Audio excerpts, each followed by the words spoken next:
Hello and good morning and welcome along to the West Yorkshire Football Show. It's Leeds United latest with myself, Stephen Brown, and joining me as ever to talk all things Leeds United. Forget about the World Cup. Yeah. We've heard enough of the World Cup. It's bad to Leeds United chat. I'm Stephen Brown, joining me as ever, Jason Booker. If you're watching on live, get your comments in, like the video and get subscribed to the channel. Plenty to talk about. Breaking news, 10 o'clock, fixtures dropped this morning. We know who we're going to be playing starting the season, so we're going to have a little chat about that. We're going to talk about some transfer rumours. Now, I don't know if you've seen, Jay, transfer bomber dropped by Graham Smith about an hour ago, potentially as well. So we'll be having a little chat about that. Transfer bomber. Yeah. Yeah, I've hijacked that now, sorry. Apologies if that annoys anyone. And yeah, we're going to be talking about legal matters, Bielsa, plenty to get through. I don't know how does so many Leeds United topics happen in the week. I always think we're going to be struggling for content. And he's like, no, we never. No. There's no, especially with the World Cup going on, there literally is no lull because the players are back in training, some of them anyway, or they're going to be in the next couple of weeks, and it just kind of feels like football's not stopped, and that's the great thing about the World Cup this time. I know we're not going to talk about the World Cup at all today, but just very briefly, because obviously we had a Leeds connection last night in Jesse Marsh at the World Cup. Yeah. What a mental, batshit crazy that game was. Crazy. I mean, the goals, the red card, the breaking of the leg, like it were a madness, wasn't it? What did you make of Marsh? Because Marsh had like fisticuffs with Lopetegui at the end. Yeah. Lopetegui goes to him, says something, and Marsh is like, "Rah!" It depends what Lopetegui said to him, doesn't it? Because we don't know that. It's all seemed very amicable, and then Jesse Marsh caught him say something, and he kicked off. And I can only imagine that he were defending his player in the tackle. I don't know if you've seen the tackle. It's never a red card. No. It's like you mentioned in the group, a bit of the Harvey Elliott Strout kind of thing. Yeah, really. It's worse than the Harvey Elliott one because it is a foul. Pascal's wasn't even a foul.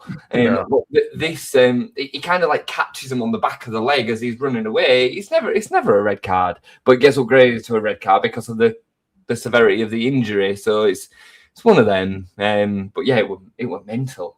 Was the game so. Absolutely crazy. I was waiting for Armand Noah to make his entrance for Switzerland. Didn't happen again. The problem is, Jay, he's got Endoy and Vargas on that side. Yeah. He ain't gonna. I'm kind of wondering why they've even bothered taking him at this point. I'm like, if you can't get on when you're needing goals, I'm not sure what's going on really. Yeah, I mean Vargas, Vargas. I'm most excited to see though, because he's an attack, he might get a goal. I'm like, yeah. I know. Anyways, we've had the fixtures announced. We've got them released. So what we're going to do is I'm going to pull up a graphic and we're going to chat through, get Jay's take on the kind of opening and closing fixtures, and also see if there's anything that's caught Jay's eye during the course of. So here we go. These are the fixtures, and we've got the first couple of months and the last couple of months. We're kicking things off against Nottingham Forest away, Jay. What do you make of that as an opening game?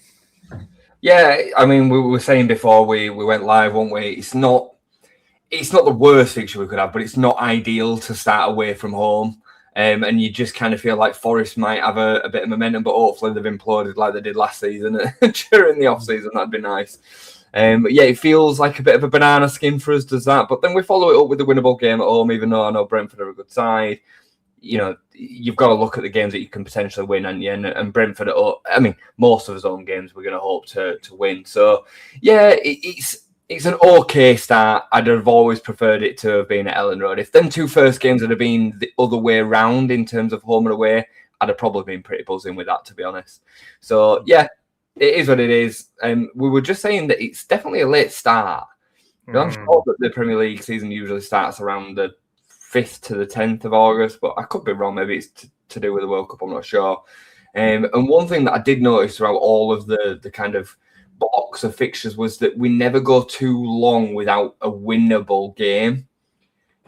So and obviously here you've got the beginning of the season, the end of the season, they kind of can't fall in that as well. Yeah, we've got Arsenal and Manchester United, but either side of that, we've got Ipswich and Sunderland. You know what I mean? So yeah, I'm feeling all right. It's good. Yeah, absolutely. And I wanted to clip the end as well because obviously I think my mentality next season is definitely still just want to stay up. I'd still be happy if we just stay up, to be honest. And I think, this season we had it's never a gentle kind of end when you're in the Premier League. It's always challenging, but it felt kind of a bit of a soft landing. It feels like hopefully by the time it comes to kind of playing Liverpool at Ellen Road at the end of April, hopefully we're in a position where we're not desperately searching for points, considering we've got Arsenal and Manchester United in those final fixtures as well. What do you make of that kind of ending to the season there? Yeah, you do make a good point there, because like the last 3 home games, Arsenal, Liverpool and Sunderland, that could be pretty tricky.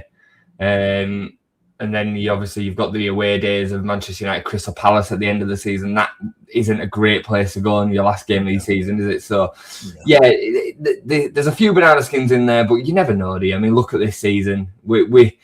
We didn't expect to pick up them 3 points away at Old Trafford. We go there and do what we did, and the season kind of took care of itself from there, didn't it? It'll be interesting to see what kind of position Sunderland are in come the end of the season. Will that game at Ellen Road matter to both of us, them, us, Ipswich as well? I mean, I think we all kind of just dead and buried Ipswich and Hull before a ball's kicked, I think. So, yeah, it's going to be interesting, mate. I can't wait. I can't wait for it to start, to be honest. No, I know what you mean. I'm at that point now. Couple of interesting ones as well, not on this graphic here, so I'll take the graphic off, but newly promoted Coventry, we won't see them until the end of November. And then it's a few weeks where we're playing all the promoted teams. So we've got Coventry at the end of Coventry at the end of November, Ipswich early December, and then Hull the last day in December. So we'll pick up some points there. Yeah, it's a good fixture for a New Year's Eve game, isn't it? Who have we got on Boxing Day? Boxing Day we have got Villa away. Yeah. So we'll. It's something that I've kind of come to terms with in the Premier League. You look through the fixtures and you're like, eesh, a lot, because there's a lot of good teams in there. And at the end of the day, we're trying to win 10, 11, 12 games during that catalog. We don't have to win every week. So, yeah, and we've shown that we can be competitive, and I can only believe that we're going to be more competitive going into this next season.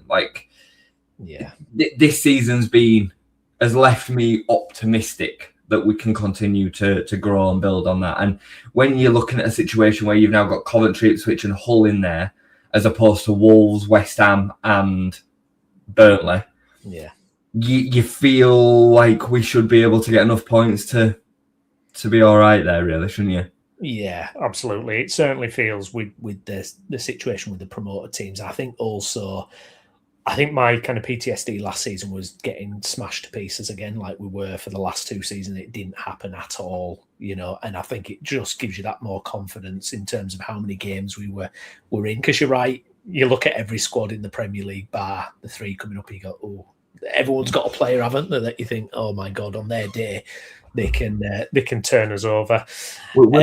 Last season, it's worth reminding ourselves, we lost by more than 1 goal 4 times. 3-1 away at Forest, 3-0 away at Brighton, and then the 2 Arsenal games. That's it, and that's pretty impressive. We lost 12 or I think we might have finished on 13 losses all season. That were 2 less than when Bielsa had us finish 9th. It was an impressive season last season. Yeah, well, a couple of notable fixtures just to kind of touch on from the opening weekend. Newly promoted Coventry City, not an easy trip for them going to the Emirates at Arsenal, first game of the season. I mean, you wouldn't pick anywhere. Well, you pick anywhere other than that, wouldn't you, if you're a newly promoted team? Yeah, I mean, you desperately want to get as many points on the board as quickly as possible, don't you? But at the same time, this is the same Coventry team that were in League 2 not long ago, and they were playing at Northampton's ground. So, the desperate desire to have Premier League football comes with playing the very best teams at their grounds, and it'll be a party atmosphere for them, won't it? It'll be an opportunity to cause an upset, to create an FA Cup moment almost at the beginning of the Premier League season. So I bet the Coventry fans have looked at this morning and probably been like, nice one, let's go.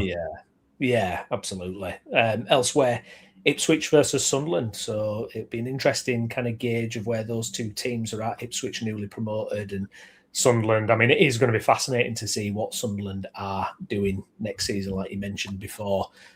So an intriguing first fixture there as well. Yeah, it'll be a good.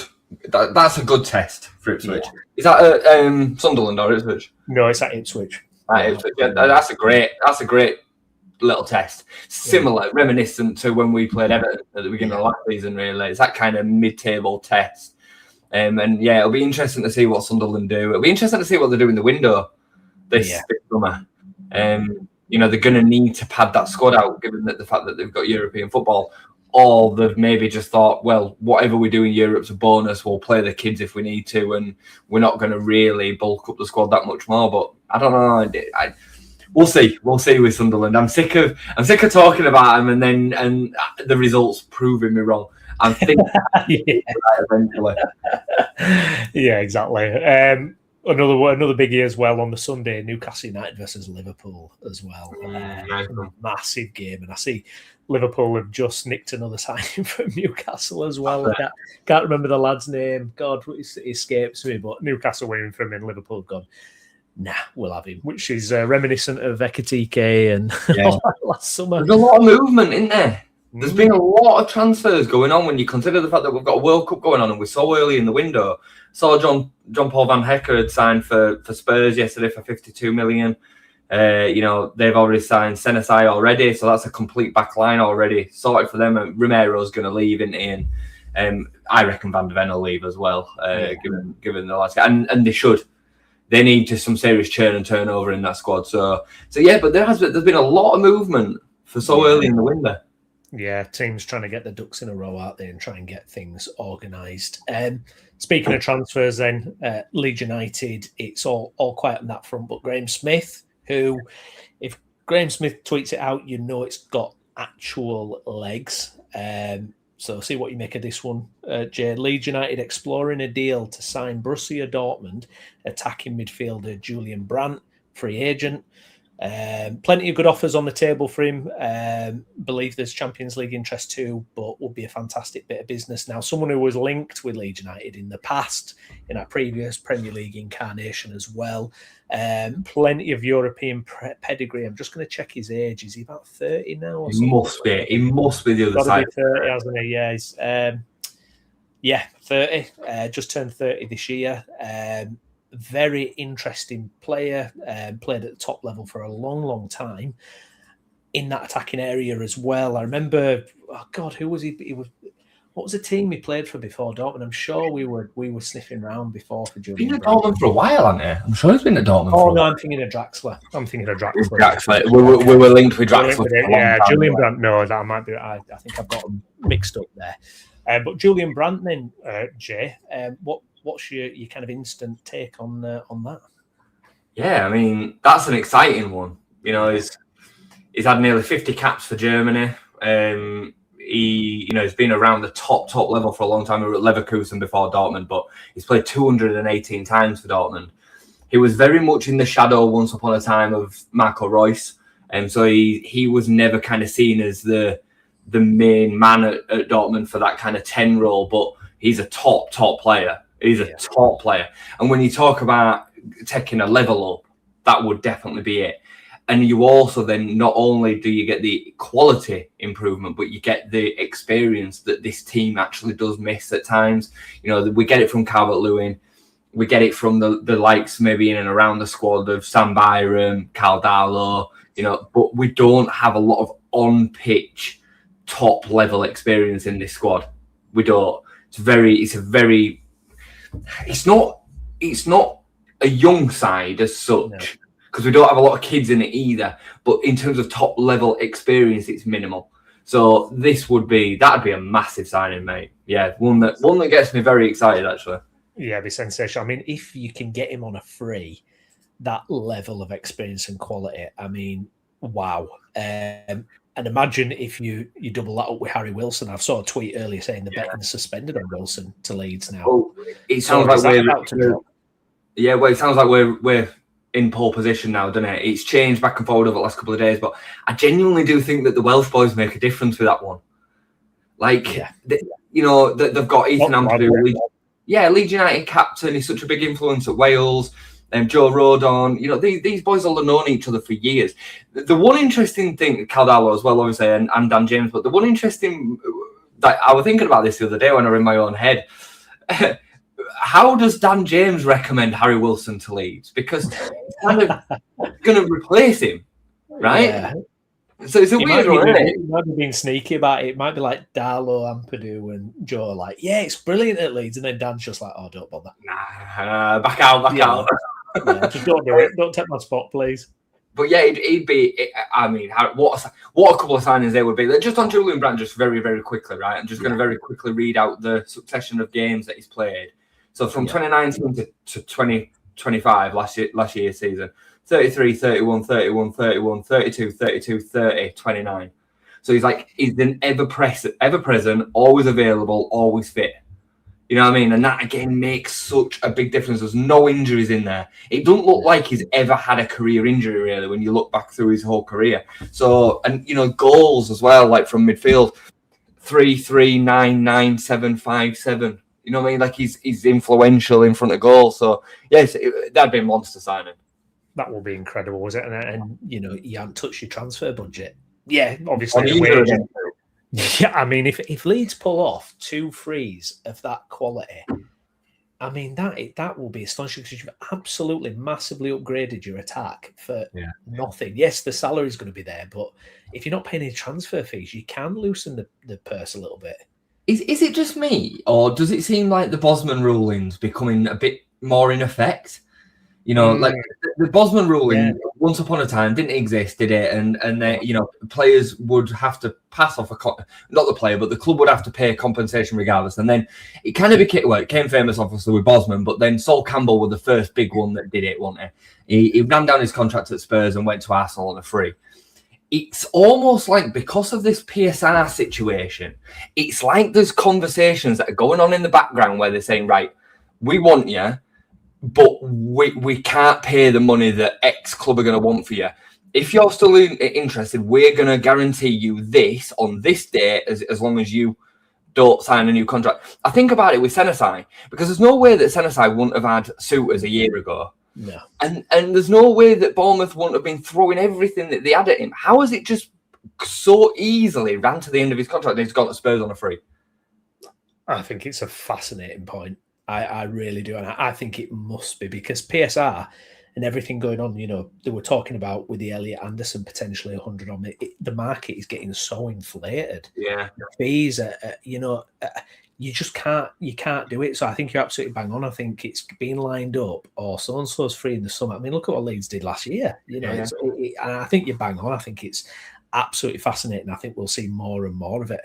Well, the other thing to bear in mind with it is as well, it's beneficial to the player to do that, right? Yeah. Because what happens, there's 2 things that happen that fans maybe don't ordinarily just think of. They get a loyalty bonus for sitting through the whole of their contract. So they get paid by the club that they're actually leaving because they've actually played through the whole of their contract. They also then will often get a higher signing on bonus if they sign as a free transfer. So you'll hear this quite often. The signing ended up being 40 million last year, but they'll run to the end of the contract, and the agent will negotiate them doing that by saying, well, we'll do it for you, but you've got to pay the player 15 million up front as a signing on bonus. Yeah. It's nuts, mate, what goes on, but that's the truth. Well, the famous one with that was Mbappe leaving PSG on a free, but what we had to actually pay.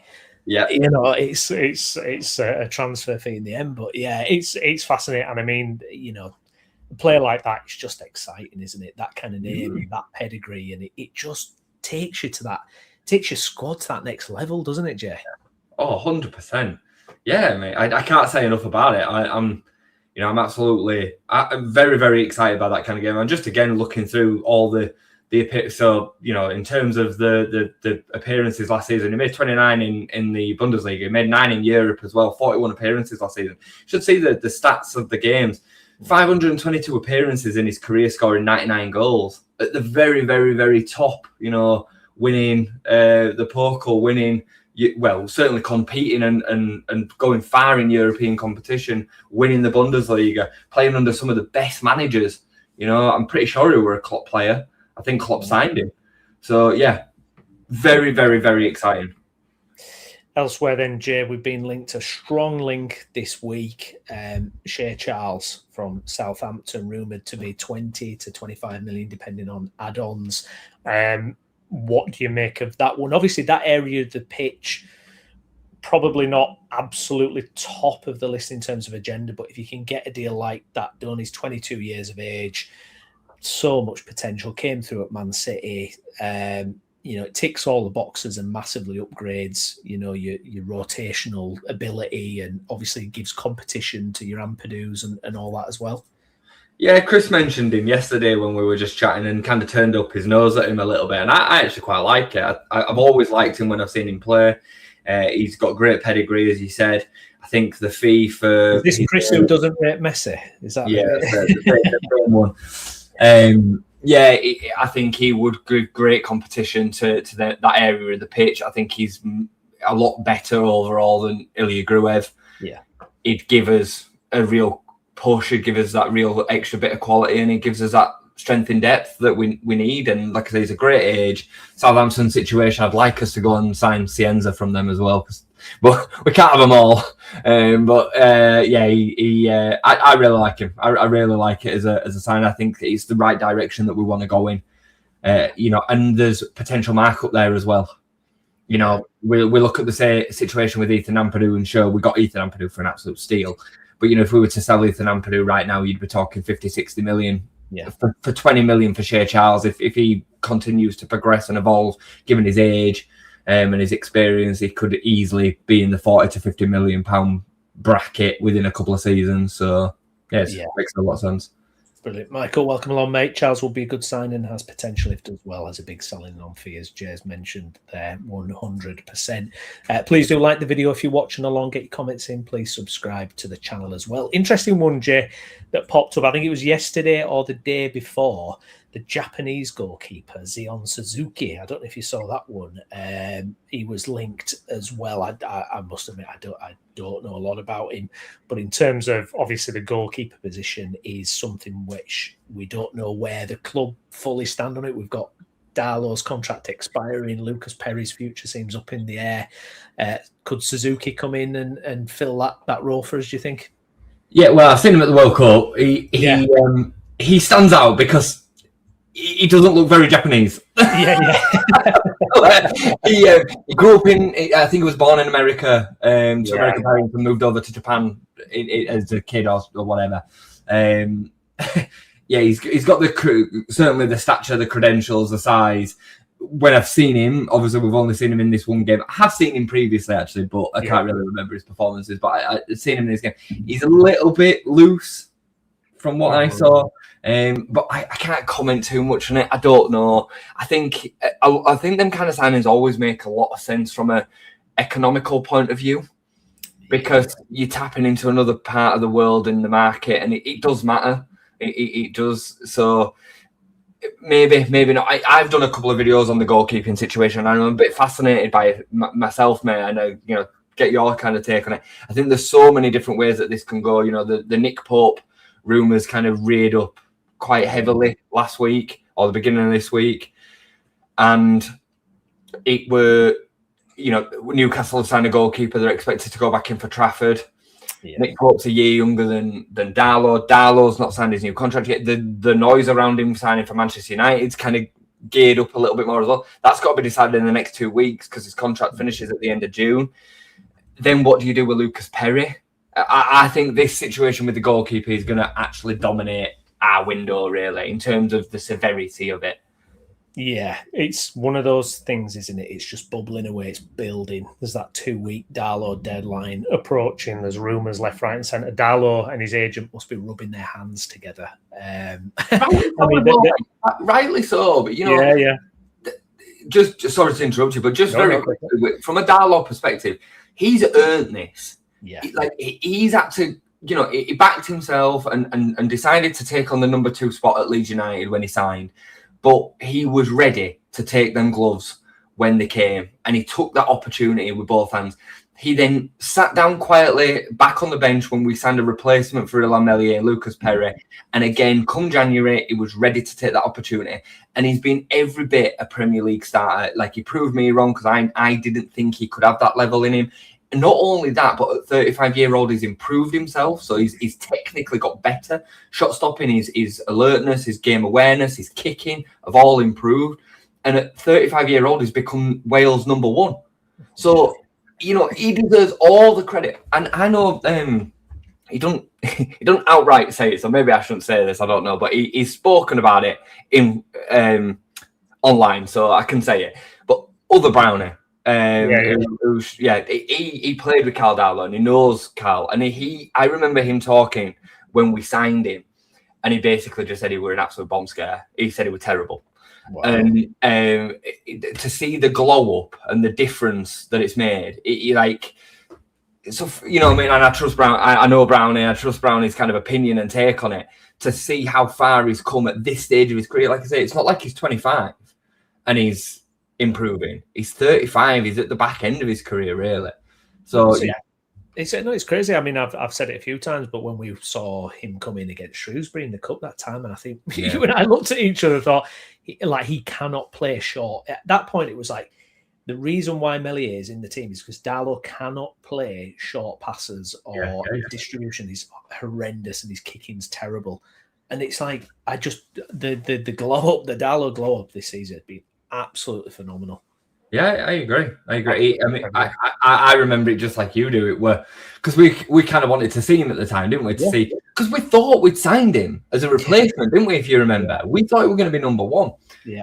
And as fans, we thought that, and it didn't materialise that way. I mean, the first season he barely played, and when he did in the cup, it looked shocking. But Daniel Farke does have a way of improving players, and even at 35, he's improved Carl Darlow to the point, like I say, he's Wales number one by an absolute mile now. Yeah, you know, he's the mainstay number one, and he needs to actually probably keep on playing. It'll be part of his thought process this season. And if Daniel Farke committed to that as for the next season, Carl Darlow is going to be our number one, and we'll look at the goalkeeping position in a year's time, I won't be like, oh no, that's the end of the world. I don't think it's the way that we should go, but I won't be like, you know, scared by it, if you like.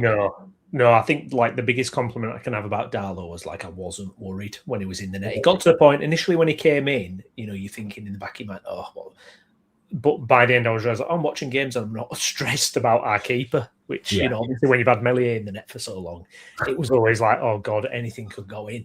Yeah. In terms of the other goalkeeper links, I mean, Nick Pope, if 12 months ago I'd have been like, yes, get him in, like Nick Pope, absolutely. Wow. I feel like I hear a lot of noise about how he's performed this season and Newcastle fans and mistakes and I don't know, it feels like he's almost lost his kind of aura a little bit. I don't know if is he on a free then? Is he going on a free this season? No, he's got a year left. It'll be around 10 million quid, which for me just don't make sense. He's a year younger than Carl Darlow, but he's still 34 and there's no resale value there. Like, I think, you know, me, you and Lou probably disagreed on it. Lou still said that he thought he were better than Darlow. I can understand why he would say that, but I don't think that's him watching Darlow week in, week out. I don't think there's anything between them from a shot-stopping capacity. And Darlow's miles better with his feet. You know, Nick Pope really struggles with the ball on the ground. So why would it just don't make sense? If we're gonna replace him with Nick Pope to start week in, week out, then just keep Darlow. No, yeah, exactly, absolutely. And one man I think you and I both agree on that we want to stay absolutely clear of is Aaron Ramsdale. His loan spells ended at Newcastle. He's returned to Southampton, and they can keep him for as far as I'm concerned. He'll end up at Ipswich on loan. That's what'll happen with Ramsdale. He'll go back to one of them teams that's just bound to go back down. The drop off from Ramsdale in terms of when he signed for Arsenal to now is staggering. I never rated him anyway, though. I thought it was a bad signing for Arsenal, and it didn't surprise me that they replaced him within a season. You know, Raya then comes in and takes that spot pretty much solid, doesn't he? So, no. Ramsdale was a big no a year ago, and Newcastle signed him, and I were mugging Lou off at the time, basically saying, God, you got out one there because we were linked with him. We ended up with Lucas Perry. Lucas Perry's better than Aaron Ramsdale. He's not it. he's not it. Yeah, I think I'd rather give Perry another go than Yeah, Ramsdale. In terms of other transfer rumours, anything caught your eye? Obviously, Diamonde one doesn't seem to be quite going away, but we've not seen a top outlet kind of link us with that one, which always makes me kind of reserve judgment on it. But anything else in the rumour world caught your eye?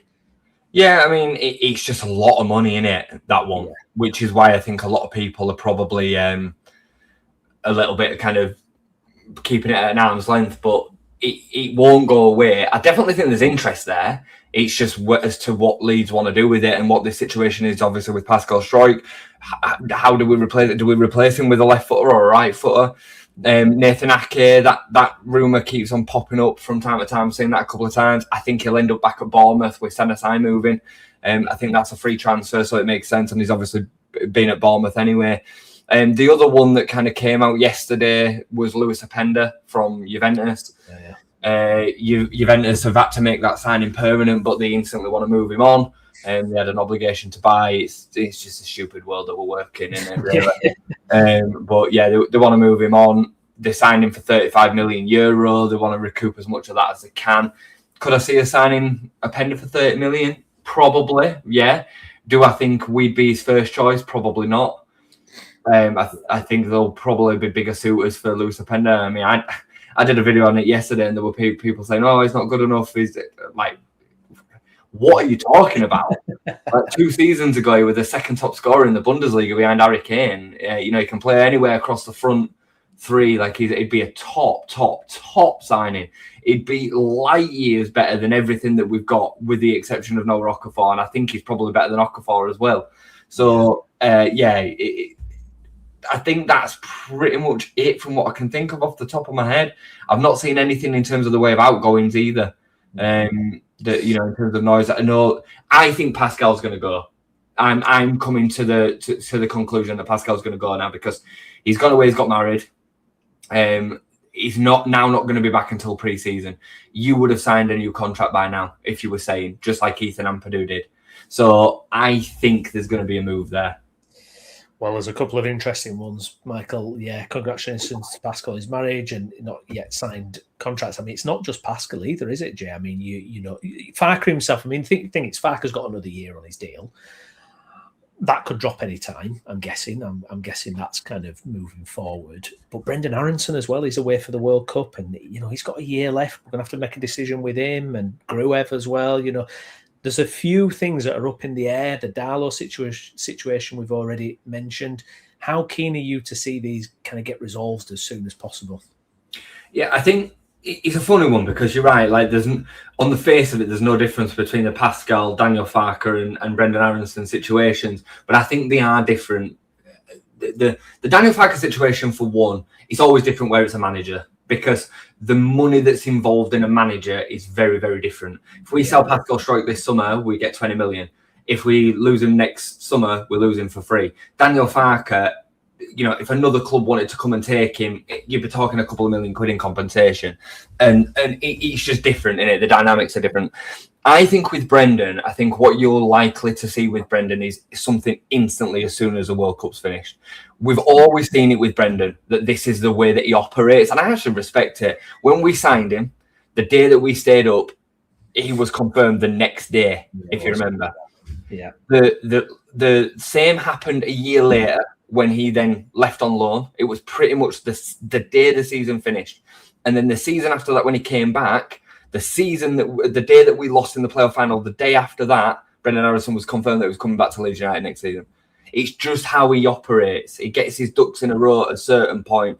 And with the World Cup being on, and him, because he pretty much went straight over. I don't know if you read it, but he, my dog's just come in. He's just back.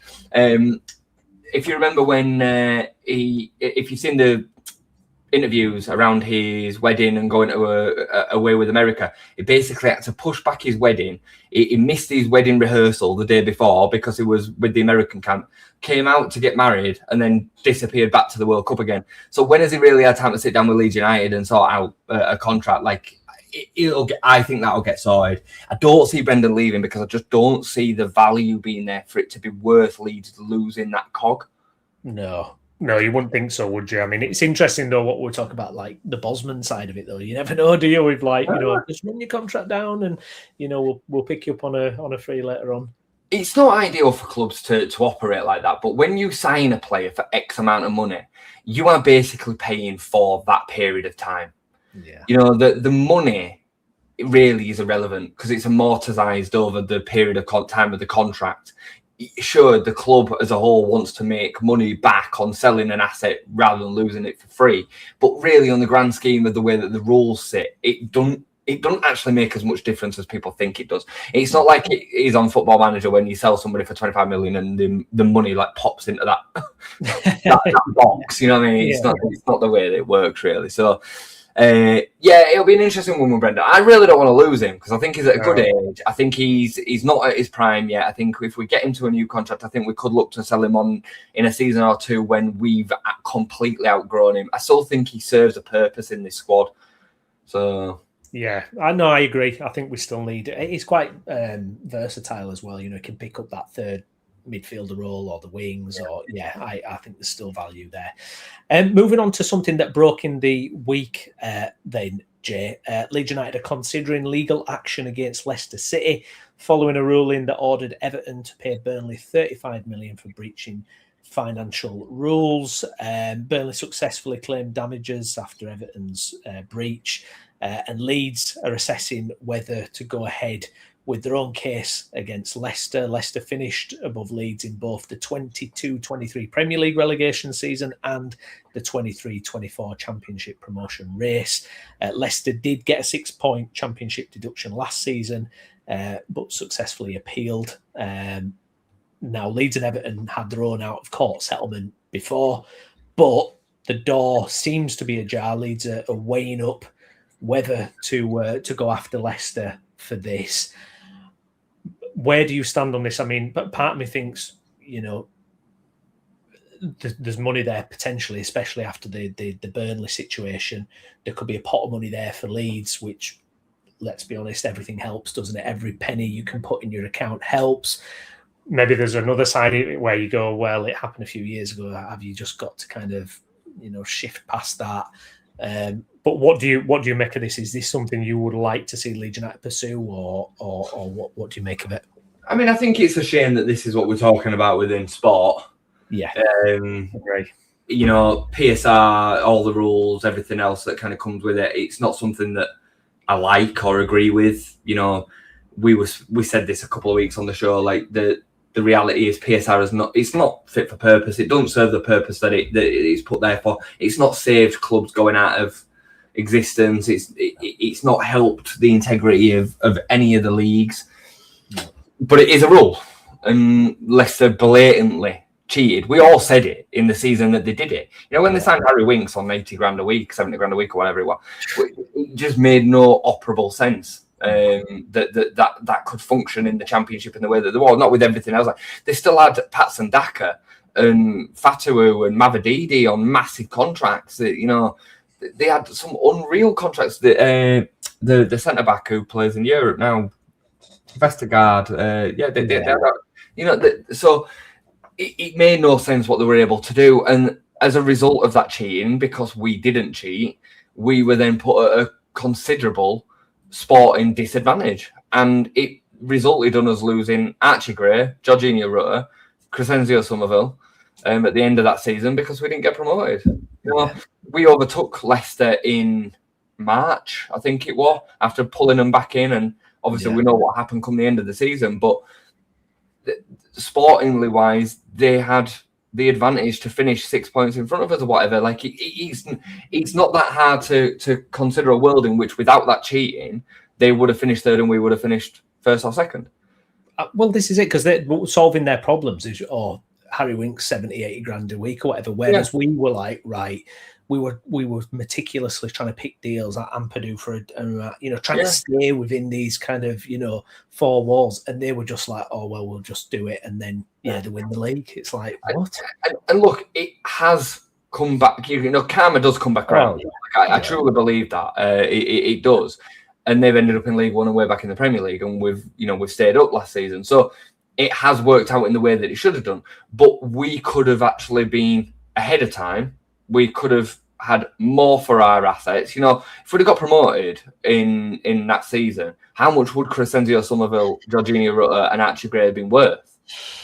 I mean, you're talking, let's just say, just for the sake of it being easy, 20 million on each of them.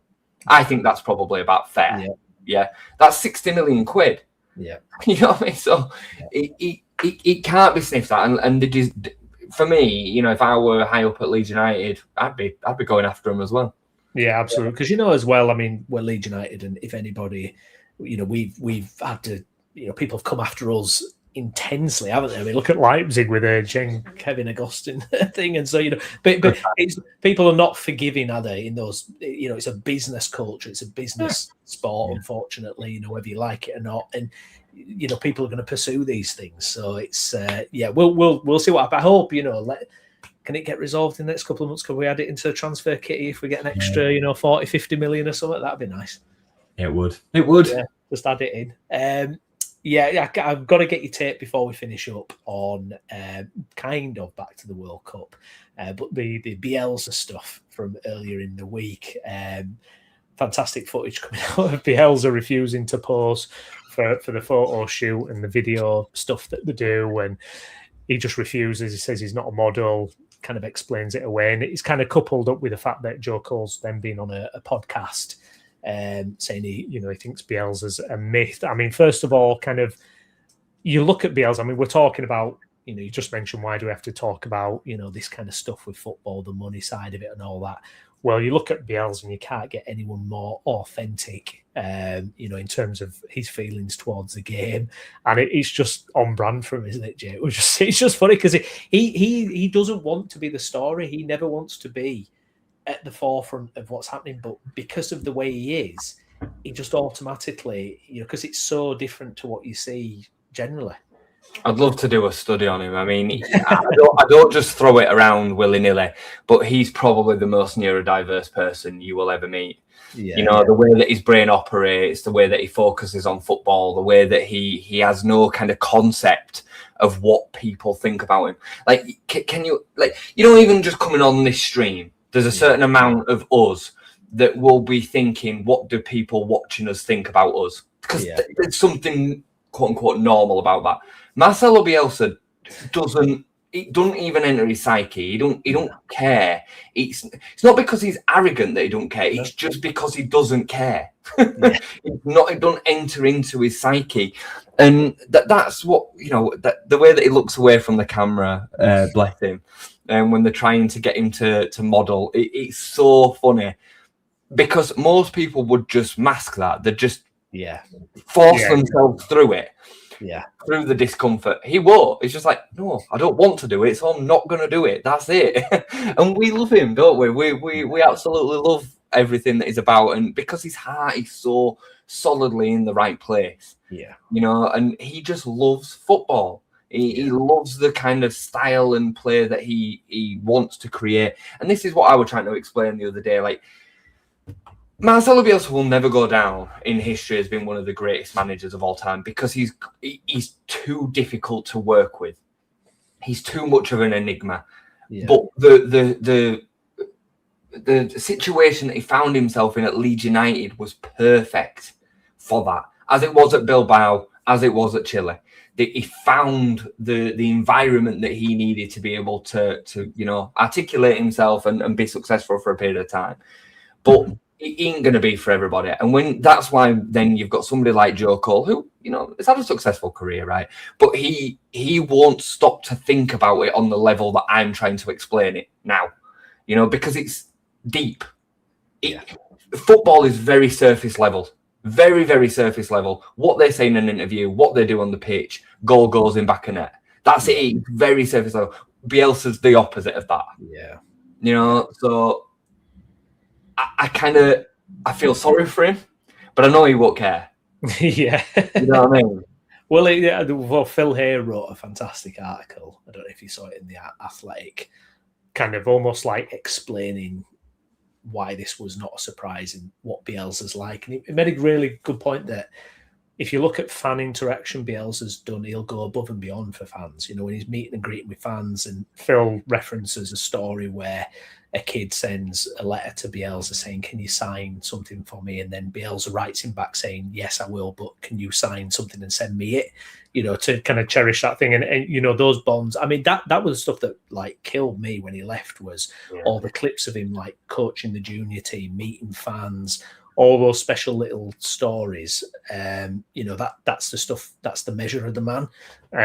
And all this other side, the commercialism aspect, the hype and all that, he's just not having it at all. And like you say, but he's not going to mask it. He's not going to he's just not capable of putting on that front, is he? Where it's like, I'm going to just do this for the sake of it. And I was when I read Joe Cole's I was absolutely fuming. It really, really irritated me. But you made a really good point. He has not been part of that. He's not managed a team that Joe Cole supports. He's just not going to have that perspective. And there's no point even really trying to counter argument, because they're just not going to get it.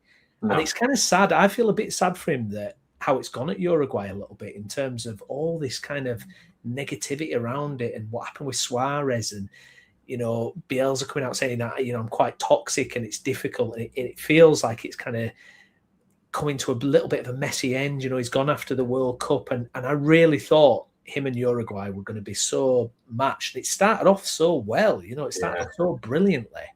I'm a little bit like, I just wish, I hope they have a good World Cup, and I hope he gets to have his moment and they at least can do well. I think he's not got a great Uruguay team, though. I think he's a victim of, you know, that when you look at the Uruguay team from yesteryear, Suarez, Cavani, and you know, players of that ilk, Godin, you know, you know, that if he'd have had that team at its peak, but this team, I mean, he's got Valverde, and that's it. He's Valverde and bust. Yeah, I mean, Nunes hasn't played since February, you know, and it's.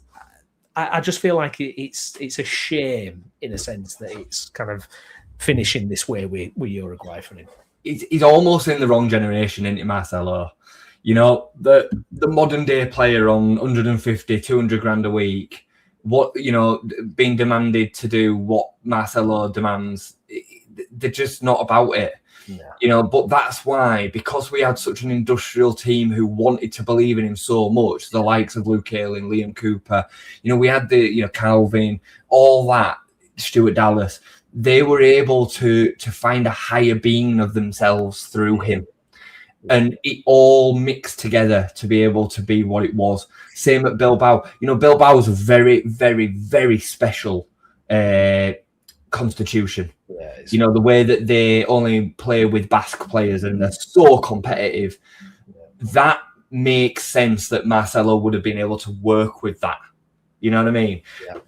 But, you know, again, I'm not defending Joe Cole, and I was pissed off by it as well. But what I can say with it is that I get it, because you know, when you see the fact that he walked out of Lazio after 5 days, or it didn't work at Lille, or you know, all these kind of eventualities. You know, the failure of Argentina, because he did fail at Argentina. There's no that team that he had at Argentina was ridiculous, and you can't help England, for God's sake.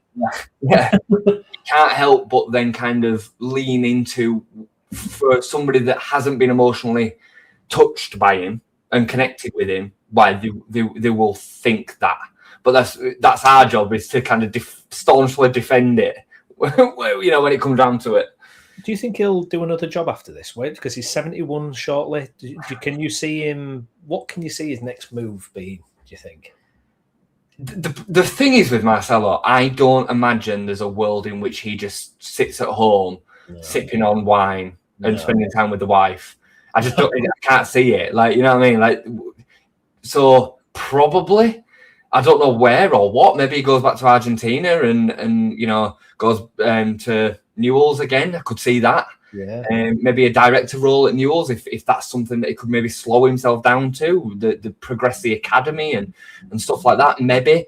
I mean, I'd love to have him back. I love the fairy tale of it if Daniel was to go at the end of this season or during the season, but he won't.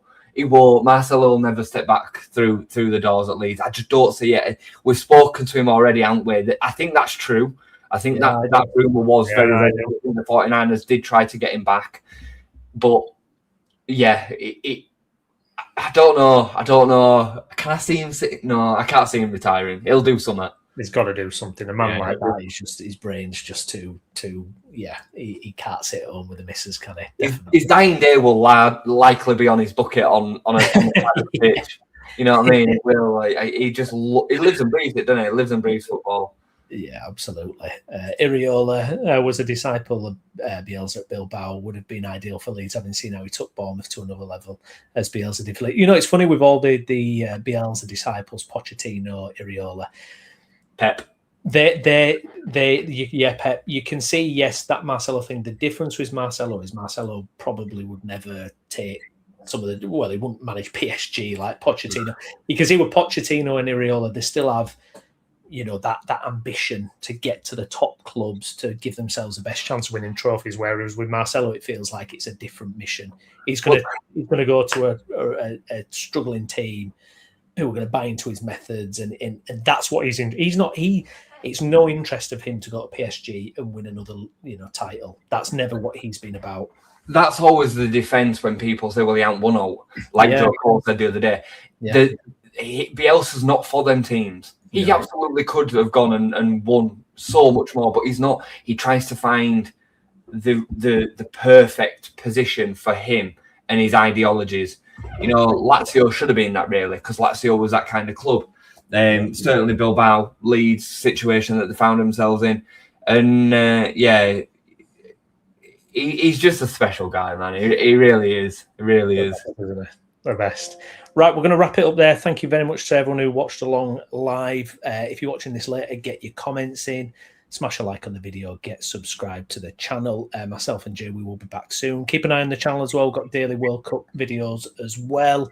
And we'll keep an eye on this Julian Brandt transfer room. Very exciting stuff. Hopefully there'll be things bubbling away.